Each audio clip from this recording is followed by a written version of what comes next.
On this episode of What's Going On with Shipping, the ONE Columba assists in the offload of the motor vessel Clifford Maersk.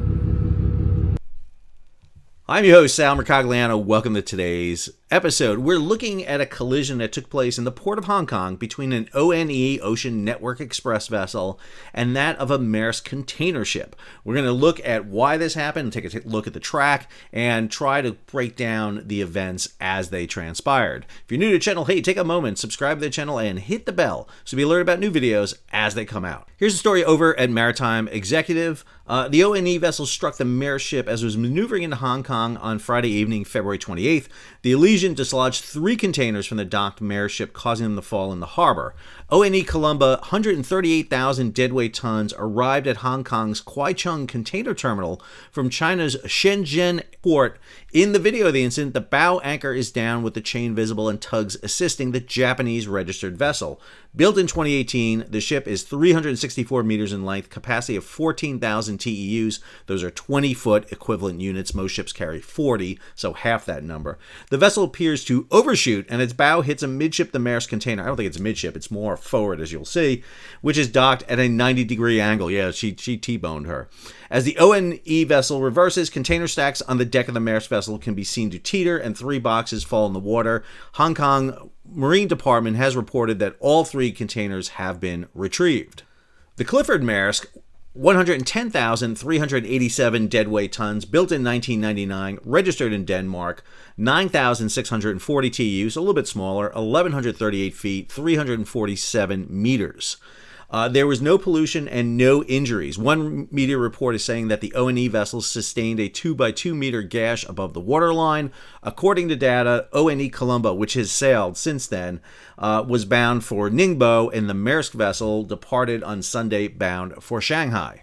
Here's the track for ONE Columba coming into the region. The ship is going to initially dock up here in Shenzhen, and then the vessel leaves Shenzhen, comes off, actually waits outside here in an area just kind of drifting around. Vessel doesn't even anchor, waiting for a berth to free up, coming into Hong Kong. It is in Hong Kong that the event will take place with the collision. Now, this is a really, really busy port. This is one of the busiest in the world, as you will see. Lots of traffic coming into the region. And important to note, those of you that watch the air version of this, if you watch Juan Brown over at Blancalerio or any of those channels, one of the things you get is a lot of control of aircraft when it comes into very tight, busy areas. That tends not to happen with ships. While there is traffic patterns, one of the things you don't have is really a vessel traffic system that is really delineating where ships go. And you can just see how the traffic here explodes. I want this here so you can see how literally crazy it gets coming into some of these ports.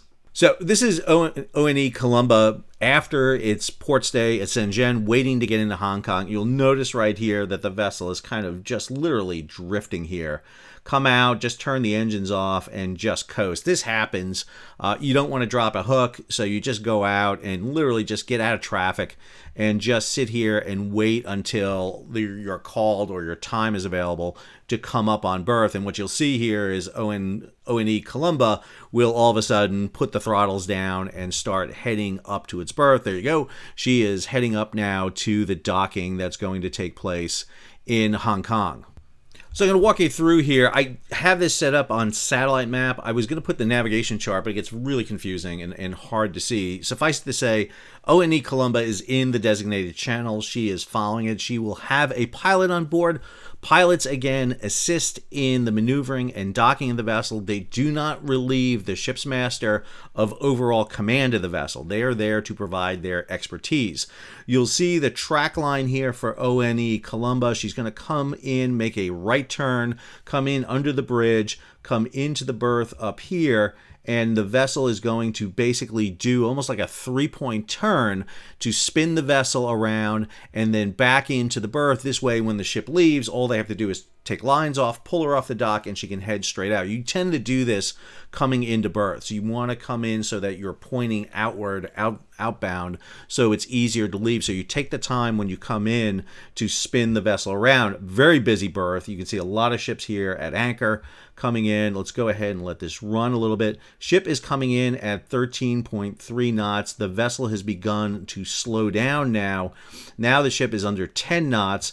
It's going to be coming under the bridge here, and you'll see as it passes here underneath the bridge, the ship is still doing roughly about 7.3 knots. That is extremely fast. Now that translates roughly to about 9 miles an hour, which doesn't sound like much, but when you're dealing with an over 100,000 ton vessel, that's a lot of speed. I posted this kind of replay on Twitter, and 2 pilots I know commented about this. And the comments were very similar. Both said the ship came in with a lot of speed.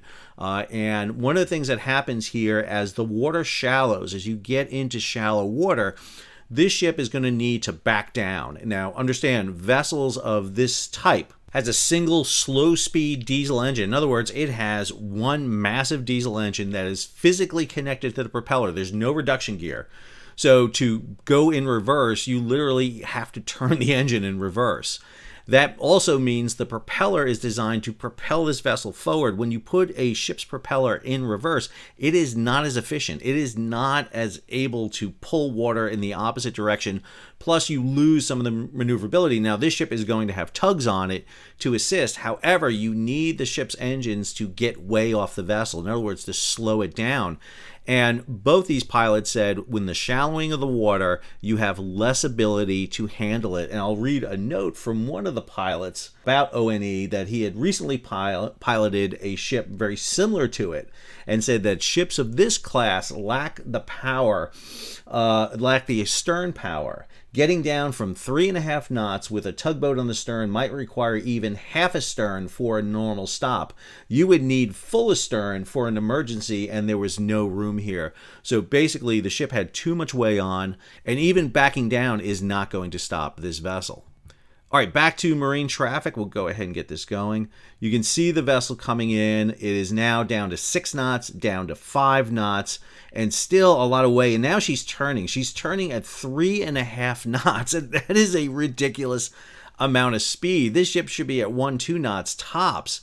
At this point, you want almost no way on the ship, because what you want to do is get the ship across the channel here, across the basin, so that you can pivot it and swing it in and then back it in.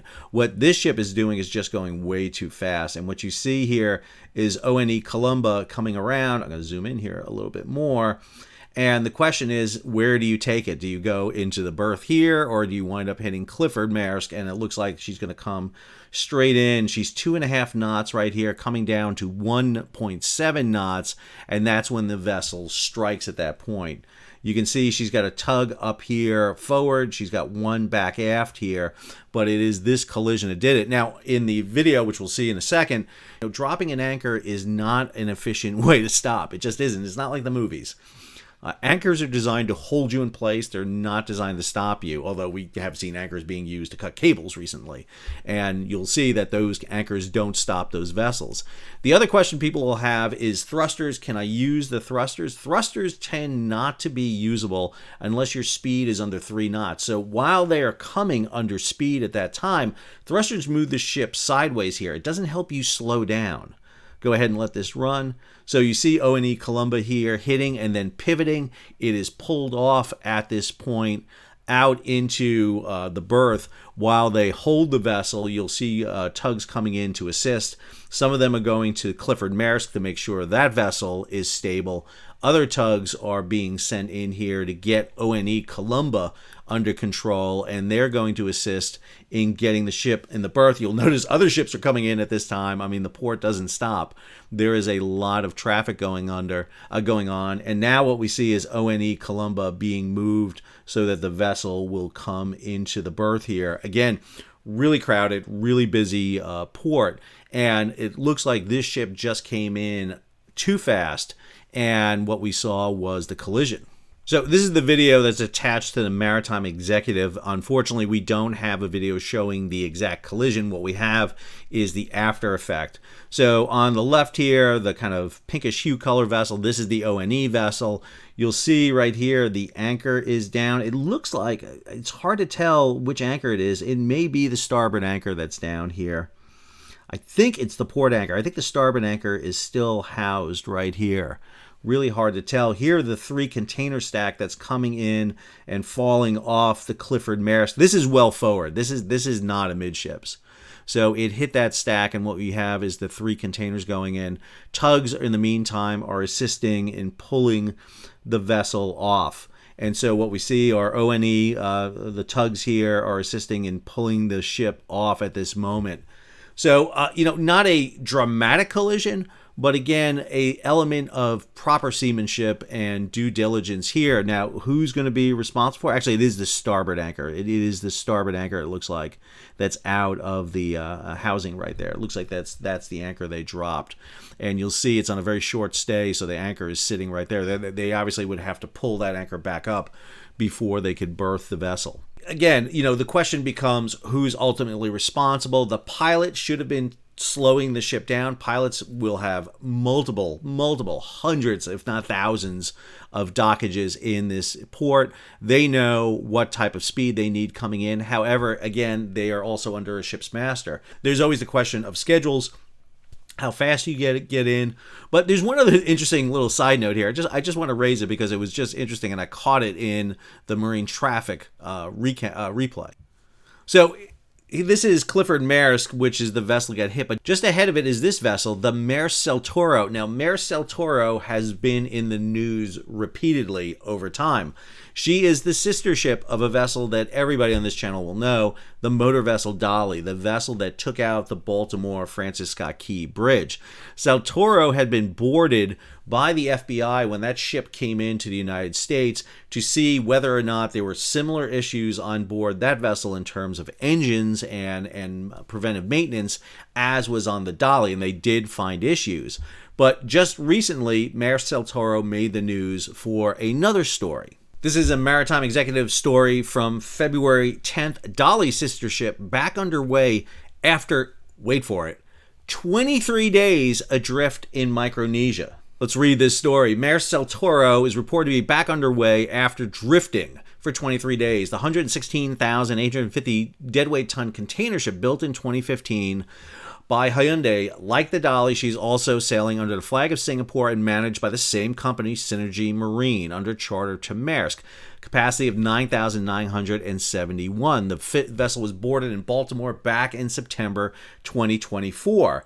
The vessel's main engine failed while it was in the Pacific traveling to China after having departed Chile on December 27th. Tug company Pacific International reports that the Marshall Islands Towing and Salvage Company deployed a tug on January 22nd, which took aboard 4 technicians before proceeding to the stricken vessel. She was reported to be adrift about 550 miles west of Ponape, also in Micronesia. Temporary repairs have been completed according to the Chilean media, and the vessel was able to get back underway on February 5th. It will be a month behind schedule and then continuing to Hong Kong, Shanghai, and Ningbo. We have this follow-up story on February 27th. China rejects giant shipment of Chilean cherries that got stranded at sea.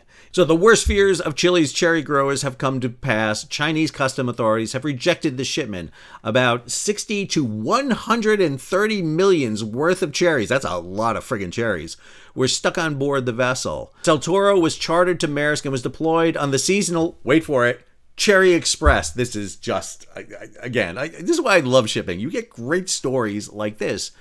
Cherries sell well during China's Lunar New Year's celebration, and the special purpose box ship rotation handled about 17,000 containers of Chilean fruit each year. Unfortunately, about 1,300 of those containers were aboard the Saltoro. She arrived in port 28 days late, long after peak cherry season had subsided. The shipment's value now appears to be much reduced. Although, I guess if you want some cheap cherries, I can make a deal with you. Maersk is the company to call. Although the cargo stayed refrigerated throughout the voyage, it's important to note that containers on vessels can be either the normal box containers, just a normal box, and you either have vents on them open for the outside air, or you seal them, or you have what's called refrigerated or reefer containers. Now, you can only have a limited number of reefer containers on board because of the power usage and plugs on the vessel, and it appears that many of these were refrigerated containers. Now, I should say not really refrigerated, but climate-controlled containers. Although the cargo stayed refrigerated throughout the voyage, a substantial share was in spoiled condition.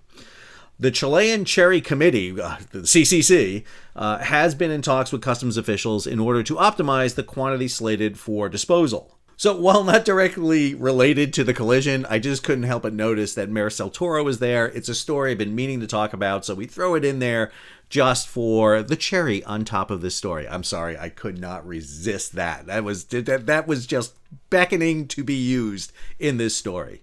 I hope you enjoyed today's episode. If you did, hey, take a moment, subscribe to the channel, and hit the bell so that you'll be alerted about new videos as they come out. Leave a comment, share it across social media, give it a big thumbs up, and if you can, support the page. How do you do that? You hit the super thanks button down below, or head on over to Patreon and become a monthly, yearly subscriber. Until the next episode, this is Sal. I'm going to head down and have some cherries right now. Until the next episode, this is Sal, signing off.